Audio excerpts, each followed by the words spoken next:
Assalamualaikum warahmatullahi wabarakatuh. Salam sejahtera bagi kita semua.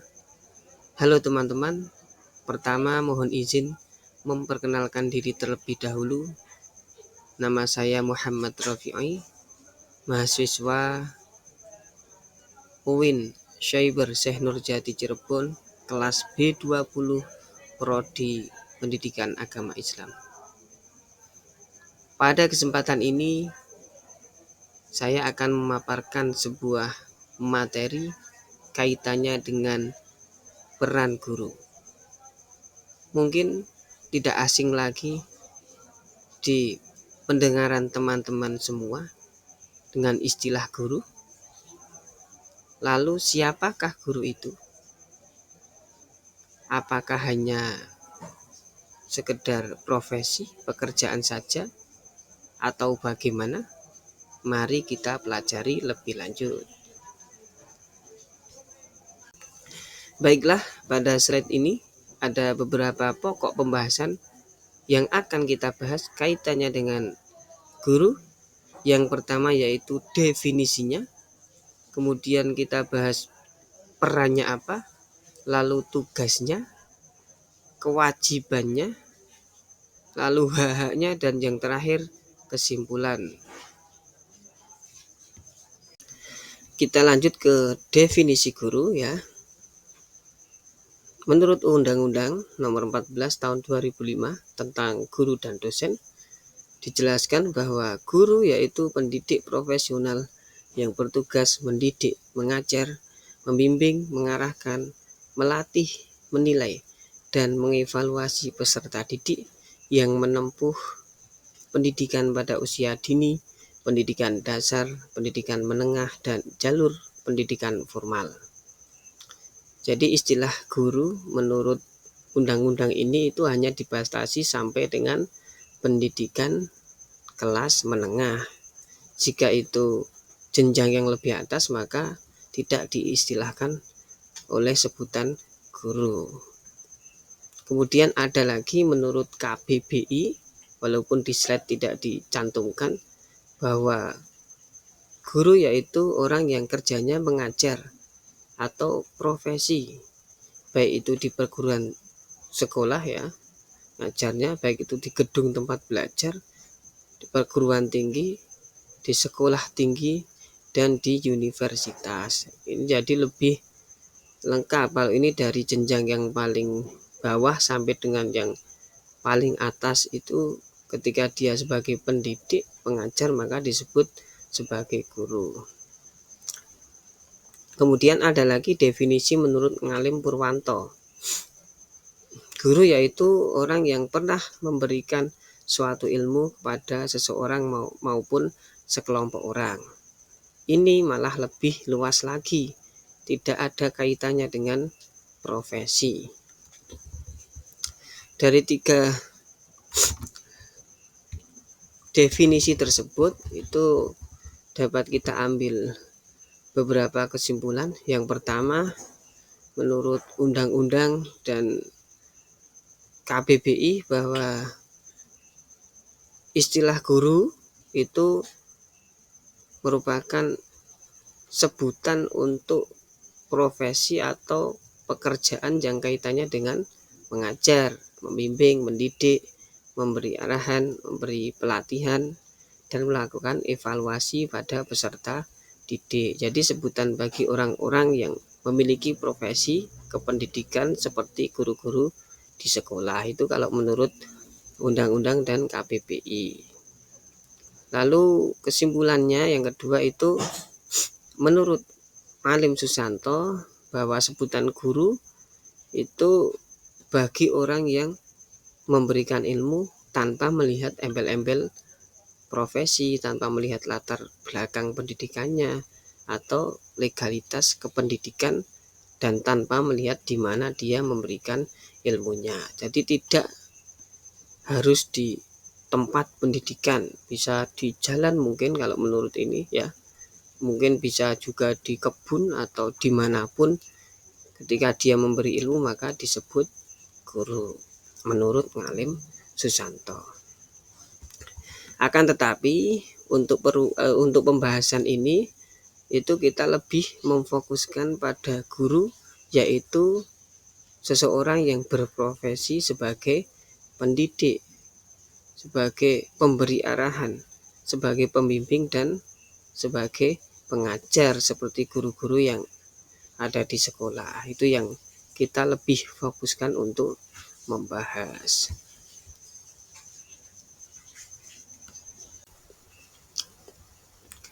Peran guru, ada banyak sekali peran guru. Di sini dicantumkan ada 9. Yang pertama, guru berperan sebagai edukator atau pendidik. Dalam hal ini, guru berperan penting dalam pendidikan karakter, yaitu mendidik siswa agar memiliki nilai-nilai moral dan etika yang baik. Dan juga guru berperan penting dalam pendidikan intelektual, kaitannya dengan kemampuan berpikir kritis, analitis, dan kreatif yang dimiliki oleh siswa dalam memahami, mengevaluasi, dan menerapkan pengetahuan. Itu peran guru sebagai edukator. Kemudian peran guru sebagai motivator atau motivasi bagi siswa. Agar apa? Agar siswa memiliki rasa percaya diri yang tinggi, berani mencoba hal-hal yang baru, dan tidak mudah menyerah. Jadi di sini guru harus bisa menampakkan hal-hal yang positif, yang baik di hadapan para peserta didiknya agar dapat memotivasi. Jangan malah kebalik. Makanya ada pepatah yang mengatakan jika guru kencing berdiri, maka murid kencing berlari. Kemudian peran guru sebagai manajer. Di sini guru harus bisa merancang atau menyusun strategi dan langkah-langkah untuk mencapai tujuan pembelajaran yang lebih efektif dan lebih efisien. Misalnya merancang apa sih yang mau dipelajari, besok itu mau mempelajari apa, lalu bagaimana teknisnya, pakai metode apa, pelaksanaannya bagaimana. Dalam hal ini guru harus bisa memastikan bahwa setiap sesi belajar menjadi pengalaman yang bermakna bagi siswa. Kemudian peran guru sebagai inovator. Di sini guru harus punya komitmen untuk memperbarui dan meningkatkan proses pembelajaran melalui ide-idenya yang baru dan pendekatan yang kreatif.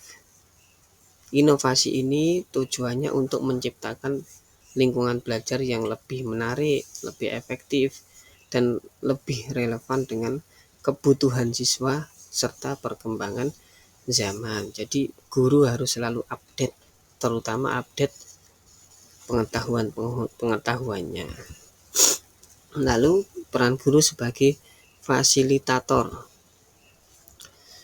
Guru harus bisa berperan sebagai fasilitator. Di sini guru harus mendukung dan memfasilitasi proses belajar siswa itu dengan memberikan mereka ruang untuk mengembangkan kemampuan berpikir kritis, kreatif, dan mandiri. Lalu peran guru sebagai mediator.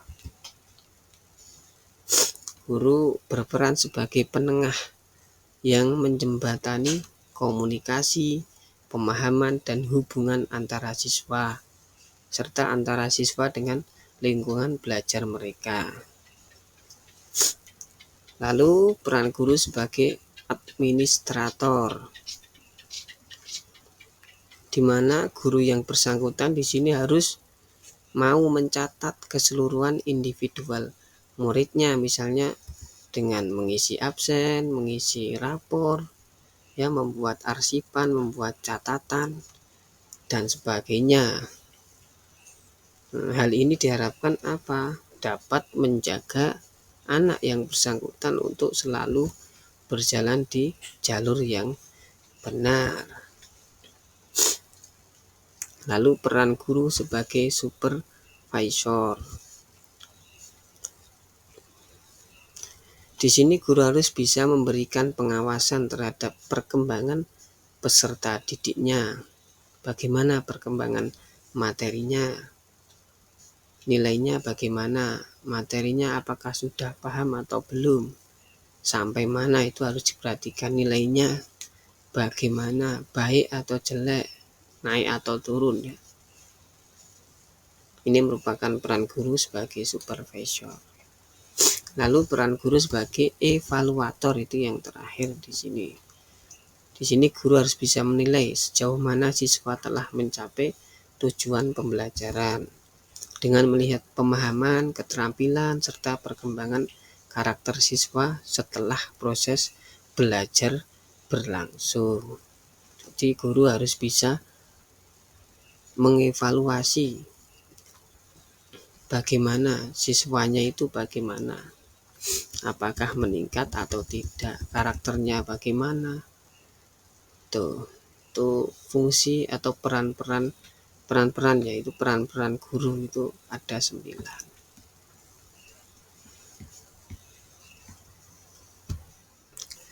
Tugas guru pasal 39 ayat 1 dijelaskan mengenai tugas guru bahwa tenaga kependidikan bertugas melaksanakan administrasi, pengelolaan, pengembangan, pengawasan, dan pelayanan teknis untuk menunjang kegiatan pendidikan dalam lembaga pendidikan formal.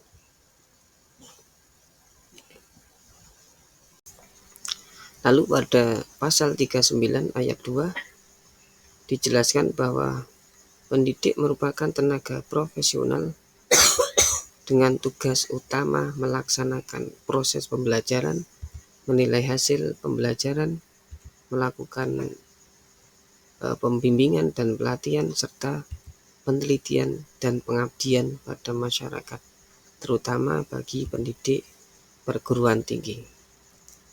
Yang pertama, poinnya itu lebih ke sekolahnya, dan yang kedua, poinnya lebih ke siswanya.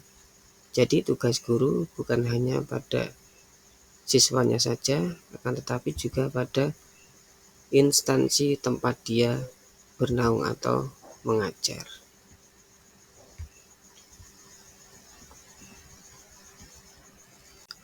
Kewajiban guru.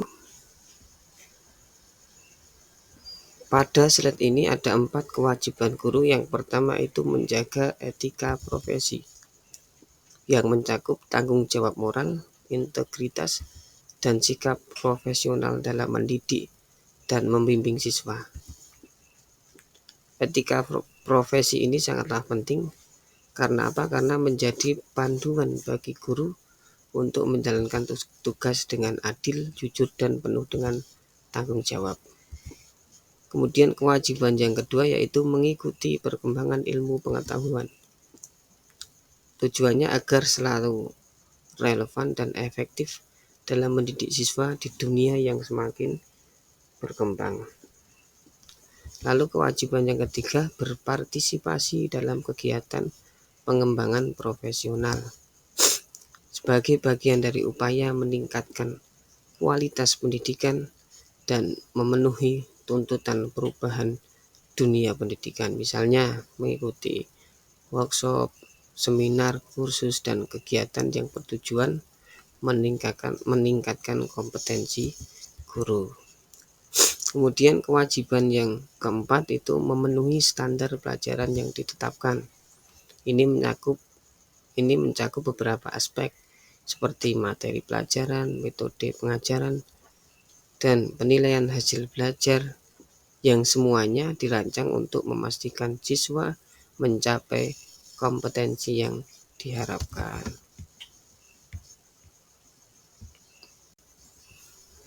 Hak-hak guru. Guru di sini memiliki beberapa hak, di antaranya guru harus mendapatkan penghargaan atas kinerja mereka. Penghargaan ini penting sebagai bentuk apresiasi dan motivasi bagi guru agar terus berkinerja dengan baik. Bisa berupa dengan penghargaan finansial, misalnya gaji yang layak, bonus kinerja, atau tunjangan khusus untuk guru, dan yang lainnya. Atau dengan penghargaan non-finansial, misalnya diberikan sertifikat penghargaan, piagam, atau pengakuan dari sekolah, pemerintah, atau masyarakat. Kemudian hak guru juga mendapatkan akses terhadap pelatihan. Akses ini sangat penting, tujuannya untuk pengembangan profesional dan peningkatan kompetensi guru. Kemudian termasuk hak guru lagi, yaitu memperoleh dukungan dari pihak sekolah, misalnya berupa dukungan administratif seperti pengaturan jadwal mengajar, pengelolaan kelas, dan penyediaan sumber daya yang diperlukan untuk proses belajar. Atau misalnya dukungan fasilitas dari pihak sekolah seperti ruang kelas yang nyaman, peralatan yang lengkap, dan materi ajar yang dibutuhkan. Tujuannya untuk menunjang kegiatan pembelajaran. Kesimpulannya, yaitu peran guru sangatlah penting dalam menciptakan generasi yang berkualitas. Dengan memahami tugas, fungsi, kewajiban, dan hak mereka, dapat mendukung pengembangan pendidikan yang lebih baik di Indonesia. Sekian yang dapat saya sampaikan. Banyak kekurangannya, mohon maaf. Wabillahi taufik wal hidayah. Wassalamualaikum warahmatullahi wabarakatuh. Terima kasih.